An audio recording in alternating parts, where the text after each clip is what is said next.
बिस्मिल्लाहिर्रहमानिर्रहीम। अस्सलामु अलैकुम। दरवेश टीवी के मुअज़्ज़ज़ ख़वातीन और हज़रात, आप में से बहुत से लोगों ने सोशल मीडिया या प्रिंट मीडिया के जरिए ये बात सुन रखी होगी कि पारसी या मजूसी लोगों के नजदीक बहन भाई, बाप बेटी या माँ बेटे की शादी न सिर्फ हलाल बल्कि बहुत मुबारक और मुकद्दस ख्याल की जाती है। लेकिन अगर यही बात हम किसी पारसी से दरियाफ्त करें तो वो इसका इनकार कर देता है। पारसियों के मुताबिक उनके यहाँ बहन और भाई या दीगर खूनी रिश्तों के दरमियान शादी करना इतना ही बुरा ख्याल किया जाता है जितना दूसरे मज़ाहिब में। तो आखिर इस बात की क्या हकीकत है? क्या सोशल मीडिया पर फैली ये बात महज एक अफवाह है या मजूसी अफराद की तरफ से इस पर पर्दे डाले जाते हैं? इस गुत्थी को सुलझाने के लिए सबसे पहले हमें अपनी चंद गलतफहमियां दूर करनी होंगी। इंडिया और पाकिस्तान के अवाम की अक्सरियत ये सोचती है कि पारसी एक मजहब है। उन्हें जितने भी पारसी नजर आते हैं, इंडिया और पाकिस्तान के लोग उन तमाम को एक ही मजहब का पैरोकार ख्याल करते हैं। लेकिन हकीकत में ऐसा बिल्कुल नहीं है। पारसी या मजूसी किसी मजहब का नहीं बल्कि एक कौम का नाम है जो दुनिया के एक कदीम इलाके पारस या फारस में बसती थी, जिसे मौजूदा दौर में ईरान कहा जाता है। जबकि इस कौम यानी पारसियों में कई मुख्तलिफ मज़ाहिब से मुंसलिक लोग पाए जाते हैं। पारसियों में ज्यादातर लोग ज़रतश्त मजहब के मानने वाले होते हैं और इस मजहब के भी कई फिरके हैं। इसके अलावा पारसियों ही की एक जमात मानवी मजहब को भी मानती है, जिसका बानी मानी नामी एक शख्स था जो दूसरी सदी ईसवी में पैदा हुआ।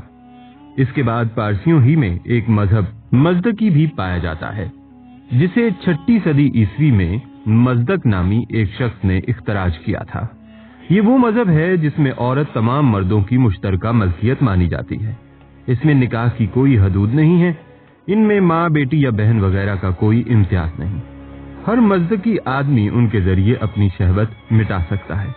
इसके अलावा भी कई छोटे छोटे मज़ाहिब और फिरके हैं जो या तो अब नापैद हो चुके हैं या उनके मानने वाले दुनिया में इतनी कम तादाद में मौजूद हैं कि उनके अदाद शुमार दस्तयाब नहीं। अब हम अपने मौजू की तरफ आते हैं कि क्या वाकई पारसी या मजूसी कौम के अफराद खूनी रिश्तों मसलन बहन बेटी से शादियां रचाया करते हैं या नहीं, और अगर हाँ तो इनकी शुरुआत कैसे हुई? इमाम अबद बिन हमीद रहमतुल्लाह अलैह ने जिक्र किया है कि हजरत अली रजी अल्लाह तआला अन्हु ने फरमाया कि मजूसी यानी आतिश परस्त अहले किताब थे। वो अपनी किताब पर इस्तकामत से अमल पैरा थे और अपनी शरीयत की इत्तबा करते थे। बाद अज़ां उनमें एक जालिम बादशाह बरसरे इक्तदार आया। एक रोज इस बादशाह ने शराब पी और वो उसकी अकल पर गालिब आ गई। बस इस हाल में उसने अपनी बहन या अपनी बेटी को पकड़ा और उसके साथ बदकारी का इर्तिकाब किया। और जब बादशाह का नशा उतरा तो वो बहुत नादिम और शर्मिंदा हुआ। उसकी बहन ने जब बादशाह की ये हालत देखी तो वो उसके पास आई और उसे इस परेशानी से निजात का रास्ता दिखाया। उसने कहा कि तुम लोगों को जमा करो और उनके सामने खिताब करो और उनसे कहो कि अल्लाह ताला ने तुम्हारे लिए बहनों और बेटियों से निकाह हलाल कर दिया है। नाउज़ुबिल्लाह।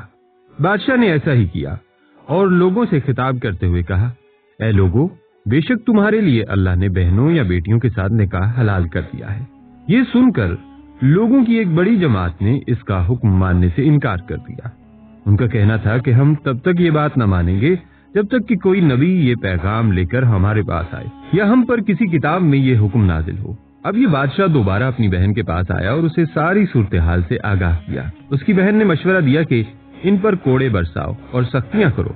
बस फिर क्या था, बादशाह ने उन पर कोड़े बरसाना शुरू कर दिए, लेकिन फिर भी लोगों ने इसका हुक्म न माना। अब उसकी बहन ने मशवरा दिया कि इन पर तलवार चलाओ, यानी इनको कत्ल करना शुरू कर दो। बस फिर उसने तलवार भी चलाई, लेकिन फिर भी लोगों ने उसका हुक्म ना माना। अब उस औरत ने मशवरा दिया कि इनके लिए खाइयां खोदो, फिर इनमें आग जला दो, बस जो तेरी पैरवी करे उसे छोड़ देना। तो उसने खाइयां खुदवाई और उनमें आग जलाई।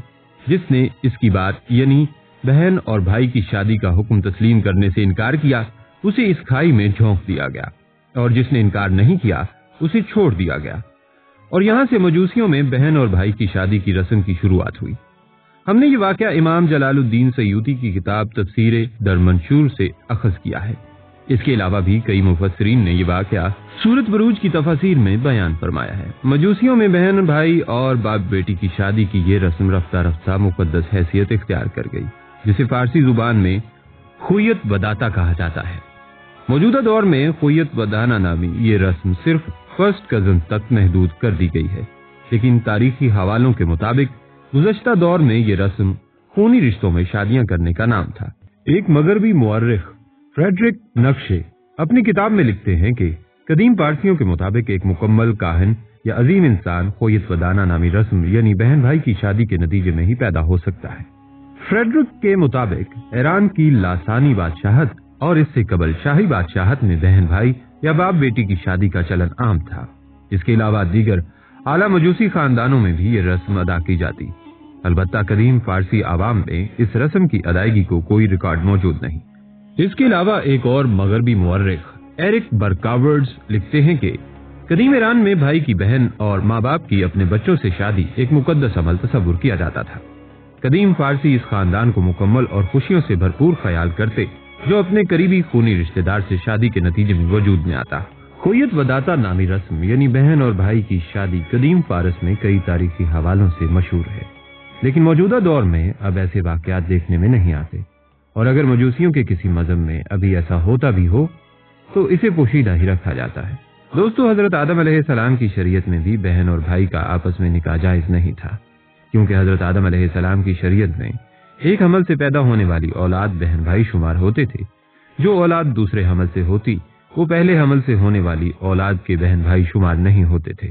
चनाचा मुफस्सिरीन मसलन इमाम इब्ने कसीर ने लिखा है कि आदम अलैहिस्सलाम की औलाद जोड़ों की सूरत में पैदा होती थी, यानी एक हमल से लड़का और लड़की दो होते थे, फिर दूसरे हमल से भी इसी तरह। तो इसका लड़का और दूसरे हमल की लड़की उन दोनों का निकाह करा दिया जाता था।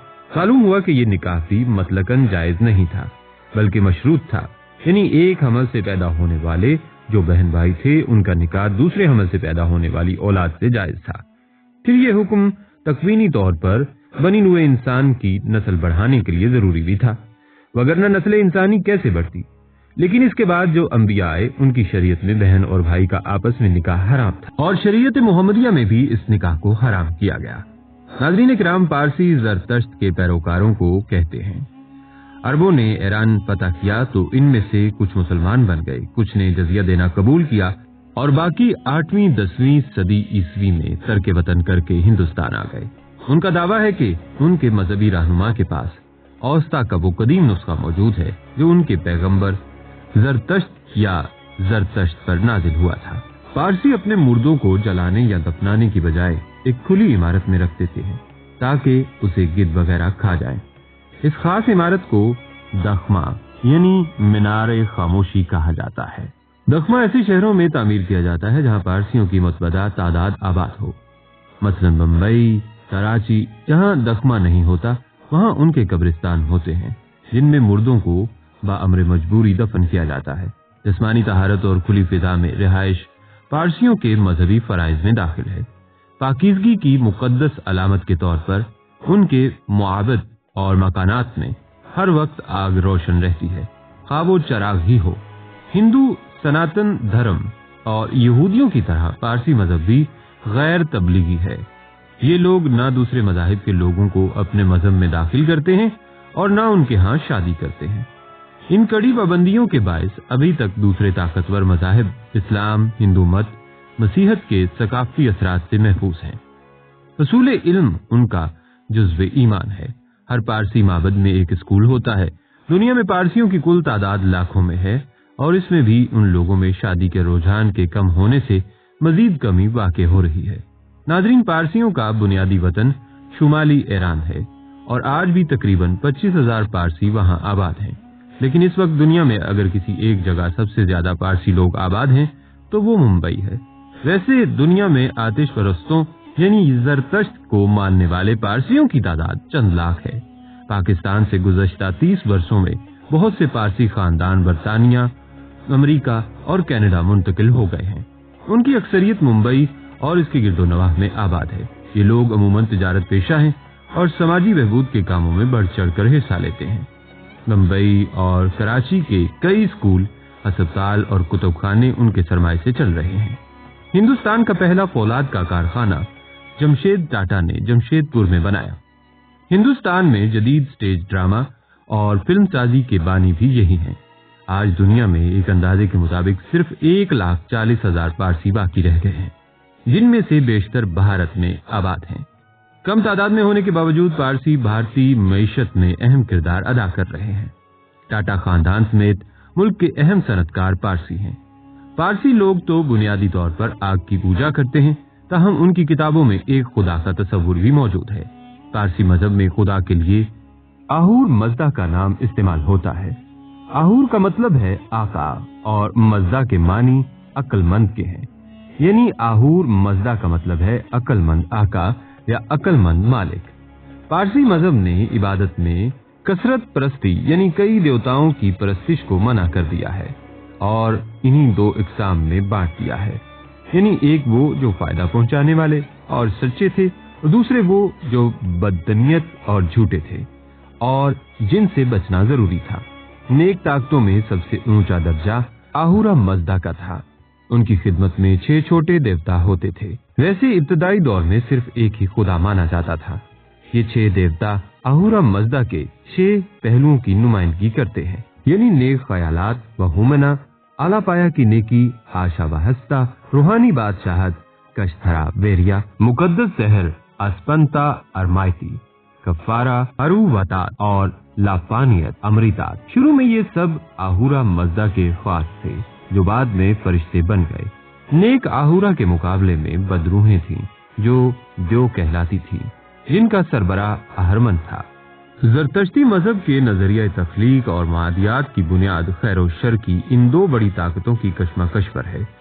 जरतश्ती मजहब के मुताबिक इस सारी कायनात की तारीख यानी इसका माजी, हाल और मुस्तकबिल 4 अदवार में तकसीम की जा सकती है, जिसमें से हर एक दौर 3000 साल का है। पहले दौर में किसी मादा का वजूद नहीं था, दूसरा दौर जरतश्त की आमद के ऐन पहले का है और तीसरे में उनकी तालीम की इशात हुई। पहले 9000 सालों में नेकी और बदी की जंग जारी रही। नेक लोग आहूरा मजदा के साथ रहे और बद लोग अहरमन के साथ। हर शख्स को मौत के बाद दोज़ख पर किपुल चनवातर परितु से गुजरना होता है। अगर वो बद है तो पुल तंग हो जाता है और वो दोज़ख में गिर जाता है, और अगर नेक है तो उसके लिए जन्नत का रास्ता खुल जाता है। चौथे दौर में दुनिया को बचाने वाला सावशांत नमूदार होगा। तमाम मुर्दे जिंदा होंगे और उनके आमाल का हिसाब किताब होगा। बद हमेशा के लिए सजा के मस्तवजब होंगे और नेक हमेशा के लिए अपनी नेकी का फल पाएंगे। जरतश्ती मजहब में जैसा कि आमतौर पर समझा जाता है, सनूयत नहीं बल्कि एक तरह की नीम सनूयत है, क्योंकि आखिरकार फतह आहूरा मजदा ही की होती है। जरतश्ती मजहब में आग की जो इतनी अहमियत है और मजहबी तकारीब में इसकी जो इस कदर हुर्मत दिखलाई जाती है, इससे ये एक गलत ख्याल राइज है कि इनमें पहले आग की परस्तिश का रिवाज था। असल ये है कि ना सिर्फ आग बल्कि पानी और जमीन भी, यानी खालिस कुदरती अशिया आहूरा मजदा की नुमाइंदा है और इन चीजों को पाको साफ रखने की हर मुमकिन कोशिश की जाती है। जरतश्त मजहब के मुताबिक इंसान आजाद है कि वो नेकी या बदी दोनों में से एक का इंतखाब करे और फिर इसके फल के लिए तैयार रहे। इस इंतखाब में जिस्म और रूह दोनों को हिस्सा लेना चाहिए। नेकी और बदी की टक्कर जिस्म और रूह की टक्कर नहीं है और इसलिए दूसरे कदीम मज़ाहिब के बरक्स तजर्रद और कफ़ारा के लिए रोजे ममनू है। इसकी इजाजत सिर्फ रूह की पाकीज़गी के लिए है। बदी के खिलाफ इंसान की जद्दोजहद मनफी नोयत की है, यानी उसे अपने आप को हमेशा पाको साफ रखना चाहिए और मौत की ताकतों को इसका मौका नहीं देना चाहिए कि वो उसे नापाक बना सकें। इसलिए मुर्दा चीजों को छूने से भी परहेज किया जाता है। जरतश्ती अखलाकियात की बुनियाद उसके आला मजहबी फलसफा पर है। इंसान इस कायनात में एक बेबस हस्ती नहीं है, इसे इंतखाब की पूरी आजादी है और वो पूरी शान शौकत के साथ अहरमन के खिलाफ नेकी की फौज का सिपाही बन सकता है। इस मजहब का निहायत सादा लेकिन बलीग फलसफा ये है, नेचर ही सिर्फ पाको साफ और नेक है। वो दूसरों के साथ ऐसी कोई चीज नहीं करेगी जो वो अपने लिए पसंद नहीं करती है। औस्ता ने इंसान के लिए 3 फराइज मुकर्रर किए हैं। जो दुश्मन हैं उन्हें दोस्त बनाओ, जो बद हैं उन्हें नेक बनाओ, जो जाहिल हैं उन्हें काबिल बनाओ। सबसे बड़ी नेकी ज़ाहद है और इसलिए खुदा की इबादत पहला फर्ज है और उसके लिए सफाई, कुर्बानी और दुआ का तरीका इख्तियार करना चाहिए और इसके बाद अमल और गुफ्तार में ईमानदारी और इज्जत व एहतराम मलहूज रहना चाहिए। ईरानियों से सूद लेना मना करार दिया गया था और यह हिदायत की गई थी कि कर्जदार को चाहे कि वो قرض کو ایک مقدس امانت سمجھے، سب سے بڑا گناہ ہے اعتقادی ہے۔ مرتد کے لیے موت کی سزا ہے۔ بعد کے دور میں دوسرے مذاہب کی طرح زرتشت مذہب میں بھی رسوم داخل ہو گئے۔ شروع میں معبد بنانا اور بت رکھنا منع تھے۔ قربان گاہیں پہاڑیوں پر، محلوں میں یا شہر کے مرکز میں بنائی جاتی تھی اور ان میں آہورا مزدا کے احترام میں آگ جلائی جاتی تھی۔ بعد میں ہر گھر میں آگ جلائی جانے لگی۔ اسے کبھی بجھنے نہیں دیا جاتا تھا۔ جیسے جیسے زمانہ گزرتا گیا، مذہبی پیشواؤں، پروہتوں وغیرہ نے بے شمار رسوم اس مذہب کا حصہ بنا لی اور اس طرح مذہب کی شکل ہی بدل دی۔ ناظرین، اب یہ بھی جانتے ہیں کہ کیا شیطان کا خیال بھی بنیادی طور پر زرتشتی ہے؟ عام طور پر اسکالرز کا خیال ہے کہ قدیم ایرانی پیغمبر زرتشت فارسی میں زرتشت اور یونانی میں زوارسٹر کے نام سے جانا جاتا ہے۔ 1500 اور 1000 قبل مسیح کے درمیان زندہ تھے۔ زرتشت سے پہلے قدیم فارس والے پرانے ایرانو آریائی مذہب کے دیوتاؤں کی پوجا کیا کرتے تھے، جو ہند آریائی مذہب یعنی ہندو مذہب کے ہم منصب تھے۔ زرتشت نے مختلف دیوتاؤں کو پوجنے کی اس عمل کی مذمت کی اور یہ تبلیغ کی کہ صرف ایک خدا آہورا مزدا یعنی عقل و دانش کے رب کی عبادت کی جانی چاہیے۔ ایسا کرتے ہوئے انہوں نے نہ صرف ایرانی اور ہند آریاؤں کے درمیان عظیم تقسیم میں اپنا حصہ ڈالا، بلکہ توحید یعنی خدا کی وحدت کے عقیدے کو بھی متعارف کروایا۔ دنیا کے دوسرے بڑے عقائد، خاص طور پر بڑے 3 مذاہب یہودیت، مسیحیت اور اسلام میں داخل ہونے والا واحد خدا کا نظریہ ہی صرف بنیادی طور پر زرتشتی اصول نہیں تھا، بلکہ جنت اور جہنم کے تصورات، یوم الحساب اور دنیا میں انسانوں کا نزول اور فرشتے اور جنات کی ابتدا زرتشت کی تعلیمات کے ساتھ ساتھ بعد کے زرتشتی ادب کے اصولوں سے ہوتی ہے۔ یہاں تک کہ شیطان کا خیال بھی بنیادی طور پر زرتشتی ہے۔ در حقیقت زرتشت کے پورے عقیدے کی بنیاد خدا اور نیکی اور روشنی کی قوتوں، جس کی نمائندگی روح القدس سپنتا مایو کرتے ہیں، اور اہرمن کے درمیان ہے، جو تاریکی اور برائی کی قوتوں کا سربراہ ہے، جبکہ انسان کو یہ انتخاب کرنا ہے کہ وہ کس طرف ہے۔ اس مذہب کے مطابق آخر کار خدا غالب آئے گا۔ بہرحال ناظرین، میں یہاں پر اپنی بات صرف یہ کہہ کر ختم کرتا ہوں کہ دین اللہ تعالیٰ کے یہاں صرف اسلام ہے۔ بس اسلام کے سوا کوئی بھی دین اللہ تعالیٰ کے یہاں قابل قبول نہیں۔ دین حق تو صرف اسلام ہے، جس میں انسان کے لیے دارین کی سعادت و سرخروئی اور فوز و فلاح کا سامان ہے۔ اب جس نے اس سے منہ موڑ کر کسی اور طریقہ و دین کو اپنایا، اس نے راہ حق کو ثواب سے روگردانی کی اور وہ نجات کی بجائے ہلاکت و تباہی کے راستے پر چل پڑا۔ تو پھر اس سے ایسے کسی بناوٹی دین کو اللہ پاک کے یہاں آخر کیوں کر قبول کیا جا سکتا ہے؟ لہذا ہدایت و نجات اور دنیا و آخرت کی فوز و فلاح کا راستہ ایک اور صرف ایک ہے، یعنی اسلام۔ بس جس نے اس دین حق کے سوا کسی بھی اور دین کو اپنایا یا اس نے اس دین حق میں اپنی طرف سے کوئی بدعات شامل کر لی، وہ اس سے ہرگز قبول نہیں کیا جائے گا۔ دین حق صرف اسلام ہے، یہی دین فطرت ہے اور یہی اس پوری کائنات کا دین ہے، اور جس کا حاصل ہے اپنے آپ کو اپنے ارادہ و اختیار سے اپنے خالق و مالک کے حوالے کر دینا۔ یہ اس خالق و مالک کا اس کے بندوں پر حق بھی ہے اور اس میں ان کی عزت و عظمت بھی ہے اور ان کے لیے دارین کی سعادت اور سرخروئی کا سامان بھی۔ اسلام کے سوا ہر دین باعث خسارہ ہے اور جس نے اسلام کے سوا کوئی اور دین اپنایا وہ اس سے ہرگز قبول نہیں کیا جائے گا، اور ایسا شخص آخرت میں یقیناً سخت خسارہ اٹھانے والوں میں سے ہوگا۔ سو اس سے واضح ہو جاتا ہے کہ دین حق سے محرومی سب سے بڑی محرومی، سو دین حق اسلام سے محروم لوگ آخرت میں قطعی طور پر ہولناک خسارے میں ہوں گے، اور ایسا ہر شخص قطعی طور پر خسارے میں ہوگا کیونکہ اس نے نور حق کی اس دولت کو ضائع کر دیا جو اللہ پاک نے اپنی رحمت بے نہایت اور کرم بے پایاں سے اس کی فطرت و جبلت میں ودیت فرما دی تھی، اور پھر اس کے تذکیرہ و یاد دہانی کے لیے اس نے کرم بالائے کرم کے طور پر اپنے انبیاء کرام کی قدسی صفات ہستیوں کو مبعوث فرمایا، جن کے آخر میں سب کے خاتم اور سب کے امام حضرت محمد صلی اللہ علیہ وآلہ وسلم کو اس آخری اور کامل پیغام کے ساتھ بھیجا، جو کہ رہتی دنیا تک انسانیت کی ہمہ جہتی اور کامل رہنمائی کرنے والا دین عظیم ہے۔ مگر ایسے ظالم، بے انصاف اور ناشکر انسان نے اس سے منہ موڑ کر اپنے آپ کو تہہ در تہہ اندھیروں کے حوالے کر دیا اور اپنی آخرت کو بھول کر وہ خواہشات نفس کا بندہ اور ان کا پیرو بن کر رہ گیا، اور آخرت کی کمائی کے لیے حیات دنیا کی جو فرصت اس کو ملی تھی، اس کو اس نے متاع دنیا کے حطام و فانی اور متاع زائل کے پیچھے لگ کر ضائع کر دیا، اور یہ جب وہاں پہنچا تو یکسر خالی ہاتھ تھا۔ اب نہ واپسی کا کوئی راستہ اور نہ کمائی کی کوئی سبیل، تو اس سے بڑھ کر خسارہ اور کیا ہو سکتا ہے؟ اللہ تعالیٰ ہر خسارے سے ہمیشہ محفوظ رکھے۔ سو کوئی مانے یا نہ مانے، حقیقت بہرحال یہی ہے کہ دین حق سے محرومی سب سے بڑی محرومی ہے۔ آج دنیا میں یہ بات بہت سے لوگوں کو سمجھ نہیں آ رہی کہ آج حقائق پر پردہ پڑا ہوا ہے، لیکن کل قیامت کے روز جب یہ پردہ ہٹا دیا جائے گا اور حقائق اپنی اصل شکل میں سامنے آ جائیں گے، تو اس وقت یہ حقیقت سب کے سامنے پوری طرح عیاں اور آشکارا ہو جائے گی کہ جو لوگ دین حق اسلام سے محروم تھے وہ قطعی طور پر اور نہایت ہی ہولناک خسارے میں ہیں۔ دعا کیجئے کہ اے اللہ، قیامت کے دن اسلام ہمارا سفارشی ہو اور نبی کریم صلی اللہ علیہ وآلہ وسلم کی شفاعت نصیب ہو اور آپ کی رضا اور مغفرت حاصل ہو اور آپ کی رضا کا ٹھکانہ یعنی جنت الفردوس ہم کو عطا ہو۔ اے اللہ، ہم نے جو کلمہ لا الہ الا اللہ محمد الرسول اللہ پڑھ کر اقرار اور عہد کیا ہے، ہم کو اس عہد کو کامل طور پر پورا کرنے کی توفیق مرحمت فرما۔